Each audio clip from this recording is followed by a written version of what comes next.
এগুলো হচ্ছে বাংলাদেশ থেকে পাঠানো বিভিন্ন সবজির দানা। এখানে আছে ঢেঁড়স, তারপর করলা, এই যে পুঁই শাক। তো আমার আম্মু আব্বু আমার জন্য অনেক রকমের সবজির দানা পাঠিয়েছে। এটা হচ্ছে চাল কুমড়া, এটা এই যে এখানে লাউ, ময়না হাইব্রিড লাউ, এই যে এখানে শশা। তো শশা বা দুই রকমের প্যাকেট পাঠিয়েছে, হয়তো দুই রকমের হবে। তো দুইটা প্যাকেট দেখলাম যে একরকম না।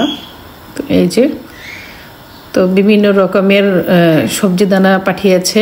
এই যে এখানে দুন্দুলের প্যাকেট, এটা হচ্ছে দুন্দুলের দানা আছে এটার ভিতরে। তারপরে এখানে 2 প্যাকেট হচ্ছে মিষ্টি কুমড়ার দানার পাঠিয়েছে, এই যে এই দুইটা একই রকম। তারপরে হচ্ছে 2 প্যাকেট পালং শাক, এই যে, তারপরে পালং শাকের দানা আছে। তারপরে হচ্ছে করলা। তো এই যে এখন আমি রাতের বেলা সব রকমের দানা থেকে আমি ভিজিয়ে রাখতেছি। এগুলোকে আমি কালকে বা পরশুর মধ্যে লাগিয়ে ফেলবো। এখানে করলা, তারপরে যে এখানে আছে লাল শাক, সিম, দুন্দুল, সব কিছুই আমি ভিজিয়ে রেখেছি। শুধু পুঁই শাকটা আর ঢেঁড়সটা এখনও ভিজাইনি, কারণ অনেক রকমের এখানে দানা পাঠিয়েছে। তো আগে প্রথমে কিছু অংশ ভিজিয়েছি যেগুলো লাগাবো আমি আপাতত, পরে ওগুলো লাগাবো।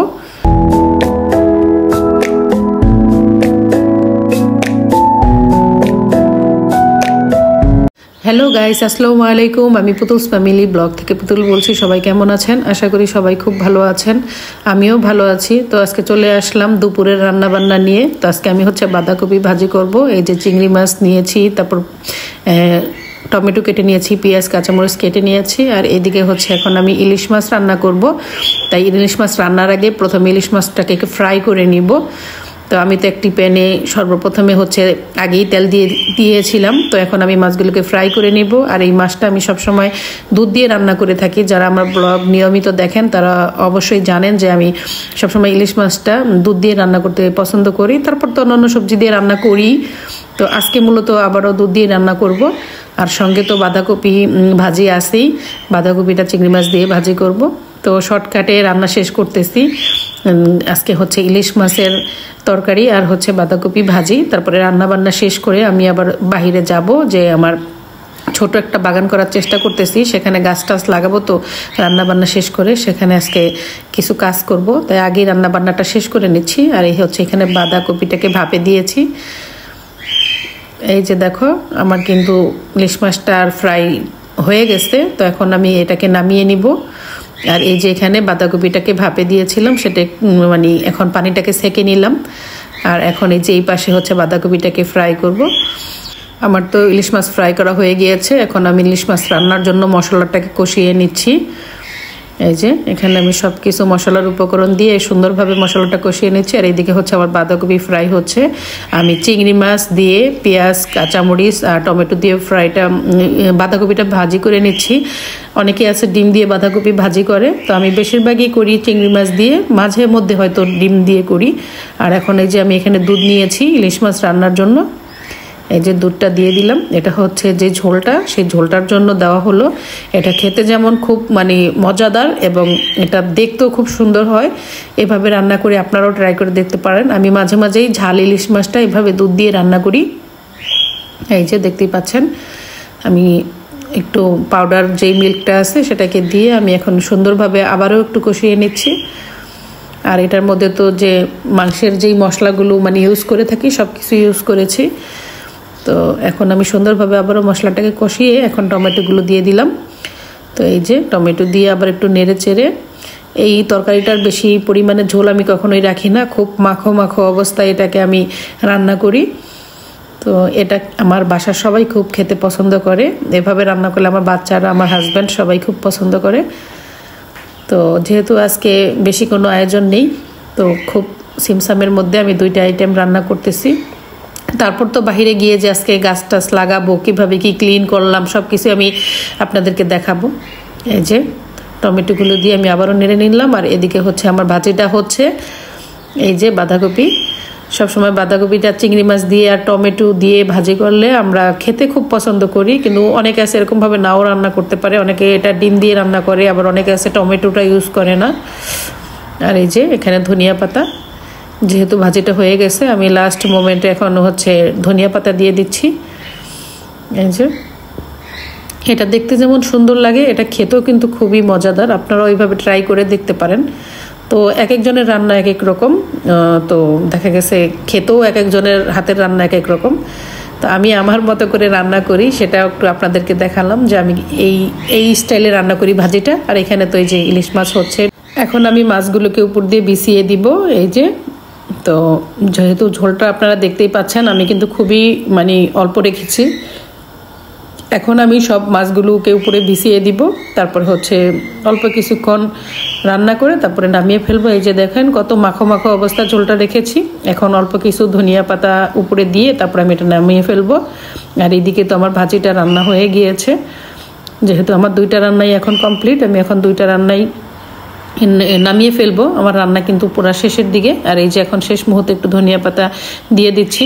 এটা দেখতে যেমন সুন্দর লাগে, খেতেও খুব সুন্দর একটা স্মেল আসে। তো আমার ইলিশ মাছ রান্নাও রেডি, আমার বাঁধাকপি ভাজিটাও রেডি, দুটোটাই কমপ্লিট হয়ে গেছে। এখন আমি নামিয়ে নিব। তো বন্ধুরা, তোমাদেরকে সঙ্গে নিয়ে কত চটজলদি 2টা আইটেম রান্না করে ফেললাম। এই হচ্ছে চিংড়ি মাছ দিয়ে বাঁধাকপি, আর এটা হচ্ছে ইলিশ মাছ দিয়ে দুধ দিয়ে রান্না করেছি। দুটোটা রান্নাই আমার কমপ্লিট হয়ে গেল। রান্না বান্না শেষ করে চলে আসলাম বাগান করার কাজে। তো যেহেতু সামার চলে আসছে, এখনই তো বাগান করার উপযুক্ত সময়। আর আমার হাজব্যান্ড এখানে আমাকে কতটা হেল্প করছে। এই যেখানে প্রচুর ঘাস হয়েছিল, সেই সম্পূর্ণ ঘাস এই যে ক্লিন করে তারপরে আমাকে বাগান করার জন্য সুন্দরভাবে তৈরি করে দিয়েছে। এখন আমি এখানে চাইলেই লাল শাক, তারপর হচ্ছে পুঁই শাক, ঢেঁড়স এগুলো লাগাতে পারবো। তো প্রচুর ঘাস ছিল। তো আমার হাজব্যান্ড আর আমার বড় ছেলে ওরা সুন্দরভাবে এটাকে ক্লিন করে দিয়েছে। আর এই যে এখানে যেগুলো হয়ে ময়লা দেখতে পাচ্ছেন ঘাসগুলো, এগুলোকে আমার এখন বুতারে ফেলে দিতে হবে। তো আমি এখন হচ্ছে এই যে কিনার দিয়ে হচ্ছে কিছু টমেটো গাছ আর হচ্ছে কিছু বেগুন গাছ লাগিয়ে দিয়েছি। তো এই যে কিনারের সাইডে এখানে 8টা বেগুন গাছ আছে আর হচ্ছে 8টা টমেটো গাছ, আমি এগুলো সাইড দিয়ে লাগিয়ে দিলাম। আর মাঝখান দিয়ে হচ্ছে আমি অর্ধেক পরিমাণে লাল শাক, অর্ধেক পুঁই শাক আর অর্ধেক ঢেঁড়স এগুলোকে বুনে দিব।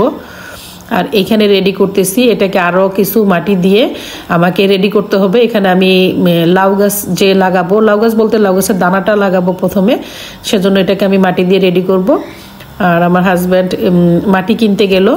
এই যে আমি আপনাদেরকে দেখাচ্ছি কোথা থেকে আমরা সবসময় গাছ, মাটি, টব এগুলো কিনি। এই যে আমাদের বাসার ঠিক অপোজিটে এখানে হচ্ছে খুব বড় একটা বিভিন্ন রকম ফুল, তারপর সবজি, সার, টব, মাটির দোকান।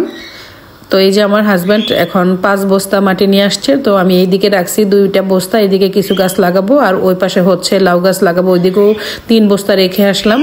তো এখন এই মাটিগুলো দিয়ে আমি আরও কিছু জায়গা রেডি করে নিব। আর এই যে আমি ওই দোকান থেকেই আমি একটি মরিচ গাছ কিনে আনছি। এটাকে হচ্ছে অনেকে বোম্বাই মরিচ বা নাগা মরিচ বলে থাকে। তো আমি তার একটা মরিচ আনলাম। তো এই গাছটা এখানে লাগিয়ে দিয়েছি। এই যে, যদিও আমি ঝাল তত্ত্বটা পছন্দ করি না, কিন্তু আমার গাছ লাগাতে খুবই পছন্দ করে। আর এদিকে হচ্ছে একটা কাঁচা মরিচ গাছ নিয়ে আসছি, এই যে দেখতেই পাচ্ছেন ছবি, ঠিক এরকম হবে।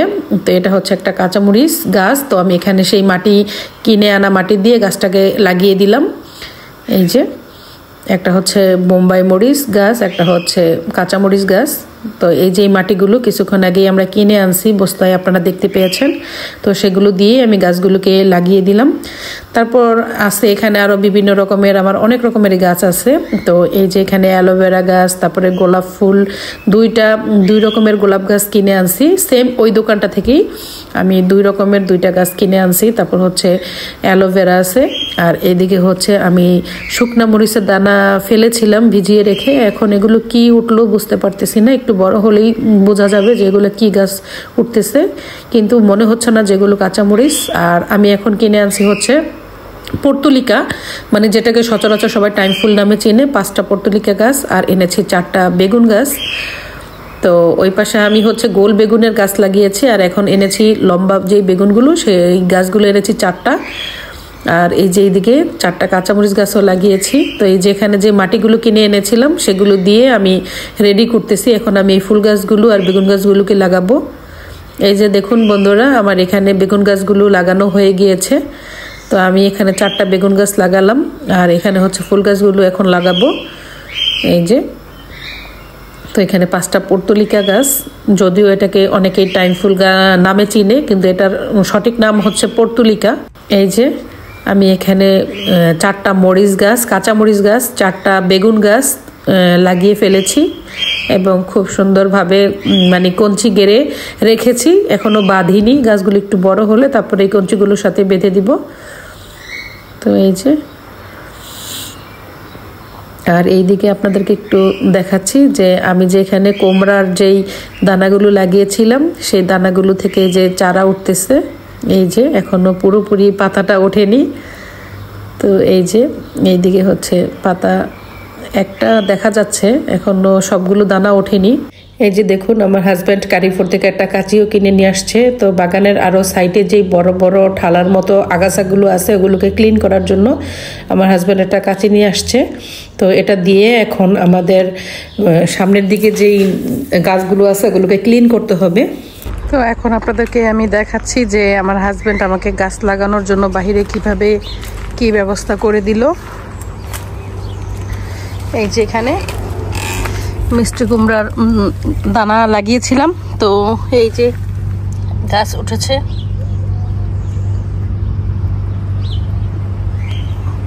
তো সবগুলো এখনো ওঠেনি, মাত্র তো 2-1টা উঠলো।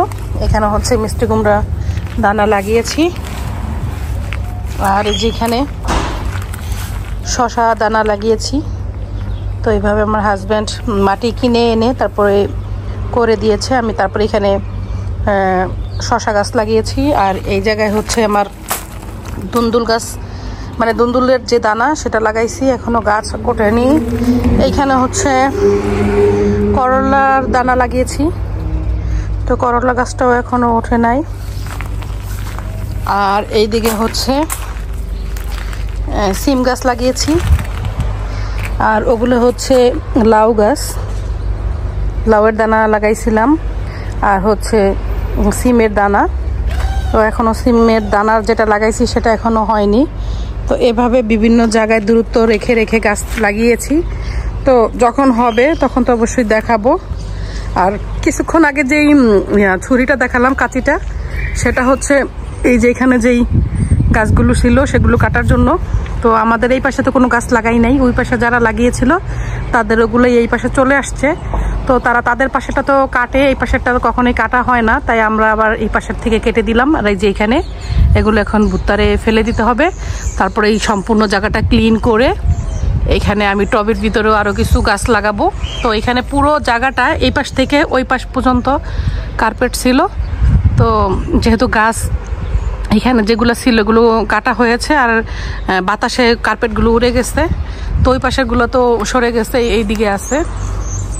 তো পুরোটা ক্লিন করতে হবে এগুলো ভুত্তারে ফেলে দিয়ে। তারপর হচ্ছে এই যে এখানে শাওয়ারের ব্যবস্থা আছে, সামারের টাইমে এই জায়গায় পিসি না রেখে গোসল করা হয়, তো আমরা এখনও রাখিনি, মানে সুইমিং পুল। তো এখানে যে পাম্পার সিস্টেম সুইমিং পুলগুলো আছে ওগুলো এখানে পুরোটা সেটিং করে তারপরে এখানে সামারে গোসল করা হয়। এই যে ওই যে শাওয়ার, তো এগুলো গাছে অনেক নোংরা হয়েছিল, তো আমার হাজব্যান্ড কেটে দিয়েছে। তো আমার লাউ গাছ, তারপর হচ্ছে কুমড়া গাছ উঠেছে। তো বাকি যে দানাগুলো লাগিয়েছি সেগুলো এখনো সব ওঠেনি। চলুন আপনাদেরকে ওই দিকে আমি আমার লাউ গাছগুলো দেখায় আনি। তো এই যেদিকে চলে আসলাম, এইদিকে হচ্ছে আমি ডাটা গাছ লাগিয়েছি, পুঁই শাক লাগিয়েছি আর ঢেঁড়স লাগিয়েছি। তো পুঁই শাক আর ঢেঁড়স এখনো ওঠেনি, কিন্তু ডাটাগুলো উঠে গেছে। আমি আপনাদেরকে কাছ থেকে একটু দেখাচ্ছি। এই যে দেখুন, আমি যে ডাটা দানাগুলো ফালাইছিলাম সেগুলো ছোট ছোট গাছ উঠেছে, বাট পুঁই শাক আর ঢেঁড়স এখনো ওঠেনি। আর এই পাশে হচ্ছে টমেটো গাছগুলো এই সারিতে লাগিয়ে দিয়েছি। এই যে এখানে হচ্ছে 8টা বেগুন গাছ লাগিয়েছি সাইডে, আর 8টা হচ্ছে টমেটো গাছ। আর এই যে আমি দেখাচ্ছি, এখানে যে আমি লাউ গাছ লাগিয়েছিলাম, এই যে 1টা 2টা 3টা, এই যে 4টা। তো মাশাআল্লাহ আমি এখানে যে লাউ গাছ লাগিয়েছিলাম সেখানে 4টা দানা থেকে গাছ হয়েছে। তো বড় হলে তো অবশ্যই আপনাদেরকে দেখাবো।